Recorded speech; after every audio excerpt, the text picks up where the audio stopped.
आदाब अर्ज़ है।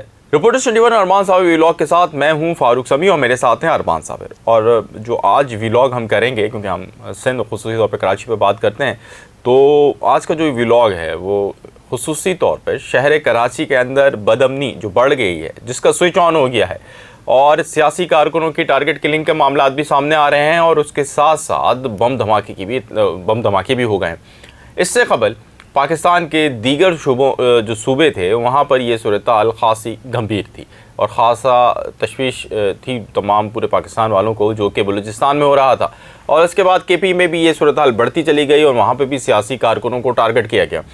तहरीक इंसाफ के जो एक मुकामी रहनुमा थे और एनए के कैंडिडेट थे, उनको टारगेट किया गया। और उसके बाद कराची में इब्राहिम हैदरी के इलाके में ये इल्ज़ाम आयद हुआ एमक्यूएम की जानिब से कि पीपल्स पार्टी की जानिब से फायरिंग की गई, जिसके अंदर 3 उनके कारकुनों को जाबाक किया गया है। इस हवाले से जो पुलिस का दावा था उसमें ये कहा गया कि ये वाक़या लैंड ग्रैबिंग का है। उसके बाद एक दो और वाक़यात के बाद एक बड़ा वाक़या हुआ जिसकी वीडियो फुटेजेस ने सबको चौंका दिया, जिसमें सियासी कारकुन तसादुम के दौरान जो है वो भारी असला इस्तेमाल करते देखे गए। यानी क्लाशनकोफ इस्तेमाल हुई, M5 इस्तेमाल हुई और पिस्तौलें भी इस्तेमाल हुई। लेकिन शहर के लिए क्लाशनकोफों का इस्तेमाल मेरी नज़र में भारी ही हथियार है। इसके साथ साथ वहाँ पर एक बंदा मौके पर एक्सपायर हुआ, जिसके बारे में पता चला कि वो जो MQM का कारकुन है और उसका नाम फराज है।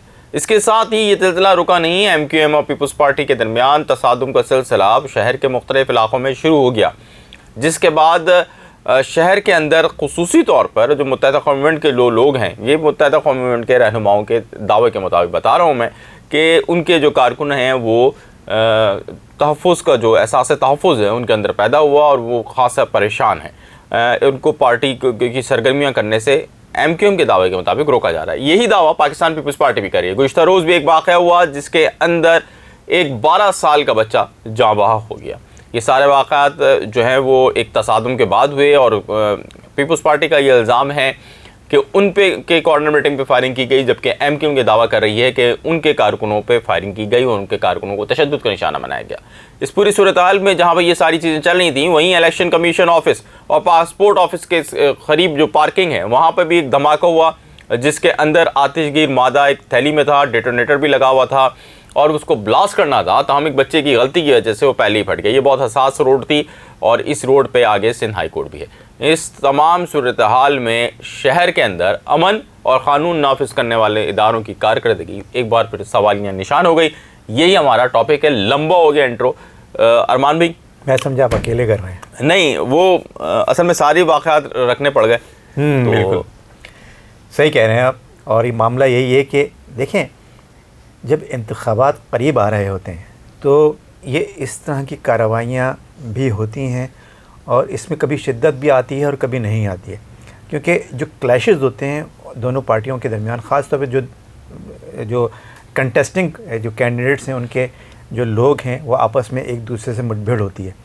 तो ये मुठभेड़ जो है वो नेचुरल होती है, लेकिन अगर ये पुरतशद्दुद हो जाए और इसमें असलहे के इस्तेमाल आ जाए तो फिर ये ख़तरनाक सूरत-ए-हाल इख्तियार कर लेती है, जिसकी हर तौर पर मज़म्मत की जानी चाहिए कि इसमें असलहा कम अज़ कम जो है ये असलहा इस्तेमाल नहीं किया जाना चाहिए, क्योंकि असलहा इस्तेमाल करने से होता यह है कि दोनों तरफ से जानें ज़ाया होती हैं। और ये जो भी जानें ज़ाया हो रही हैं या अब तक हुई हैं वो दोनों तरफ से, चाहे वहाँ से हुई हों या यहाँ से हैं। ये जानें जो ज़ाया हुई हैं, ये लोग जो हैं वो ये कराची शहर के रहने वाले हैं, यहीं के रहने वाले हैं।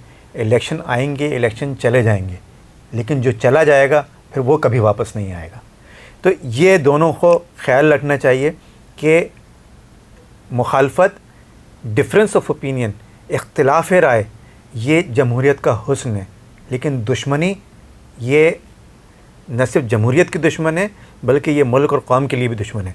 तो इससे जो है बहुत दूर रहा जाए, ये आपस में दुश्मनियाँ पैदा ना की जाएँ, इख्तिलाफ़ राय पैदा किया जाए। इख्तिलाफ़ राय होता है, आपकी राय मुख्तलिफ है, मेरी राय मुख्तलिफ है, किसी की भी राय जो है वो ये नहीं हो सकता कि सबकी राय एक जैसी हो।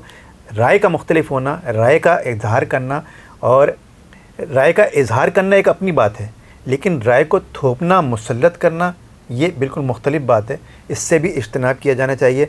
राय को मुसल्लत करने से भी खराबियाँ पैदा होती हैं। अच्छा, वो जो मैंने एक बात और भी की कि क़ानून नाफिज करने वाले इदारों की कारकर्दगी, मतलब जो फराज का मर्डर हुआ नाज़िबाद मिलिट्री चौक पे, उधर भी पुलिस मौजूद थी उस वक्त जिस वक्त वो मर्डर हुआ, और क़ानून नाफिज करने वाले इदारे देखते रह गए। इसी तरह जो सरजानी में वाक़या हुआ उसमें डॉक्टर खालिद मकबूल सिद्दीकी और ख्वाजा ज़ारुल हसन ने अपनी प्रेस कॉन्फ्रेंस में कहा कि वो इस वाक़े के हवाले से, इस खदशात के हवाले से पहले ही पुलिस को बता चुके थे, और यही बात सेम पाकिस्तान पीपल्स पार्टी ने भी कही। सईद गनी साहब ने जो अपना बयान जारी किया उसके अंदर उन्होंने रात को हंगामी तौर पर वो यही कहा। तो क़ानून नाफिज करने वाले इदारे कहाँ हैं? उनकी इस पूरी सूरत हाल में नेगलिजेंस नहीं है? देखिए, कानून नाफिज करने वाले इदारे, ये तो इलेक्शन का मामला है ना फ़ारूक समी। आप ये बताएं कि पूरा साल मोबाइल फ़ोन छीने जाते हैं, मोटरसाइकिलें 40-45 हज़ार मोटरसाइकिलें जो हैं वो छीनी जाती हैं या चोरी जाती हैं। उस वक्त मज़ाहमत के दौरान जो 100 से ज़्यादा लोग, 100-125 के लोग करीब जो है वो हर साल, ये एक साल की बात नहीं है, हर साल मारे जा रहे हैं। वो ज़िंदगियाँ जो ज़ाया हो रही हैं, वो जो ज़िंदगियाँ जो मज़ाहमत के दौरान डाकुओं के लोग दे देते हैं, वो पुलिस कहाँ होती है उस वक्त? क्या पुलिस को पता नहीं है कि क़य्यूमाबाद से जो है वो जब कोरंगी जाते हुए वहाँ पर रोज़ाना जो है वो मसला होता है, रोज़ाना जो है वो जाम होते हैं। जब रोज़ाना जाम होता है और रोज़ाना मसला होता है तो पुलिस वहाँ क्यों नहीं होती है? क्या पुलिस का काम नहीं है वहाँ पर? इसी तरह की जो स्पॉट्स हैं जहाँ ट्रैफिक जैम्स होते हैं, वहाँ पर पुलिस का काम है कि वो पुलिस जो है वो वहाँ पर निगरानी करे। और वो पॉइंट्स जैसे आपने बताया, वो पॉइंट्स जब हमें पता है तो पुलिस को कैसे नहीं पता? पुलिस को कैसे नहीं पता है? और पुलिस को तो ये तक पता, हर SHO को पता होता है कि उसके शहर, उसके इलाके के अंदर क्या हो रहा है, कौन सा क्रिमिनल कहाँ काम कर रहा है, सबको पता होता है। ऐसी ये बात बिल्कुल झूठ है कि नहीं पता होता, सब कुछ पता होता है।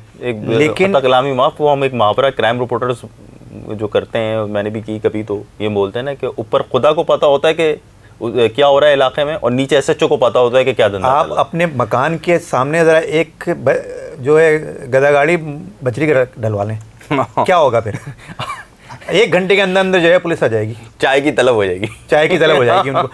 उनको ये पता है कि मिट्टी कहाँ, कौन सा मकान बन रहा है, तो उनको ये नहीं पता कि कहाँ चोरी हो रही है और कहाँ पर जो है वो इसमें क्या कहते हैं चोरी का सामान बिक रहा है और कहाँ पर क्या हो रहा है। हर चीज़ उनको पता होती है। और जो पॉलिटिकल मामलात हैं, पॉलिटिकल मामलात में भी उनको ये पता होता है कि कौन से पॉलिटिकल मामलात होता है, पॉलिटिकल एक्टिविटीज़ कहाँ पर हो रही है, कहाँ नहीं हो रही है। अब उनको फिर अब किससे उनको जो है वो नज़र बचानी है और किससे नहीं बचानी है, ये उनको कोई अपना कोई पॉलिसी बनाते हैं। वो क्या करते हैं, देखिए, लॉ एंड ऑर्डर पर कंट्रोल करना और लॉ एंड ऑर्डर कंट्रोल करना उनका काम है। अगर वो नहीं कर पा रहे हैं तो इससे उनकी पूछगछ करनी चाहिए, लेकिन पूछगछ कौन करेगा? अच्छा, ये जो कल ब्लास्ट वाले जो मैंने बात हमारी हुई और ब्लास्ट हो गया, और मच में भी इससे पहले, उसके बाद गवादर, तुरबत, उसके बाद यहाँ पे KP, डेरा इस्माइल ख़ान, डेरा गाजी ख़ान, या पूरी पट्टी अब डिस्टर्ब हो गई है। पंजाब तक भी इसके असरात महसूस हो रहे हैं। और अब ये थ्रेट्स तो थे ही कि भाई क़ानून नाफिज करने वाले इदारे कह रहे थे कि कुछ हो सकता है, और एक ऐसी जगह पे हो गया, मुझसे ज़्यादा आप उसकी संगीनी समझते हैं कि वहाँ पे क़ानून नाफिज करने वाले इदारों के जो इस तरह के इदारे हैं जो कि स्पेशल इन्वेस्टिगेशन करते हैं, यानी पुलिस और उनसे हट के हैं, उनके भी दफातर मौजूद हैं, उसके करीब ये ब्लास्ट हुआ है। तो आप इसको कैसे देख रहे हैं, और मुस्तक़बिल में कितने चैलेंजेस हैं हमारे क़ानून नाफिज करने वाले इदारों को? देखिए, ये जो है वो चैलेंजेस तो बहरहाल हमेशा रहते हैं, और हमारे क़ानून नाफिज करने वाले जो इदारे हैं वो उन चैलेंजेस से हमेशा बहुत अच्छी तरह से नबरदाज़मा होते चले आए हैं, उनसे निमटते चले आए हैं। और ये दहशतगर्दी का जो नासूर है वो हमारे जो एजेंसीज़ हैं, हमारे जो लॉ इन्फोर्समेंट एजेंसीज़ हैं, उन्होंने बहुत बेहतर अंदाज में उसको काबू पाया है। पिछले भी देखा हमने, जब भी जो है वो दहशतगर्दी का मामला उभरता है तो हमारे क़ानून नाफिज करने वाले इदारे जो है उस पर काबू पाते हैं। ये कुछ थोड़ा सा टाइम पीरियड होता है, ज़ाहिर है, उस पर इसकी इन्वेस्टिगेशन कर रहे होते हैं, उसकी ट्रैक डाउन कर रहे होते हैं लेकिन मामला ये है कि ये हो जाता है। अभी इलेक्शन का मामला है। फ़ारूक समी, आपको याद होगा 2007 में बेनज़ीर भुट्टो साहिबा की आंखों के सामने शहादत हुई थी, किलिंग हुई थी। तो उसके बाद 2008 में इलेक्शन हुए थे। उस वक्त माहौल बहुत ज़्यादा टेंस था।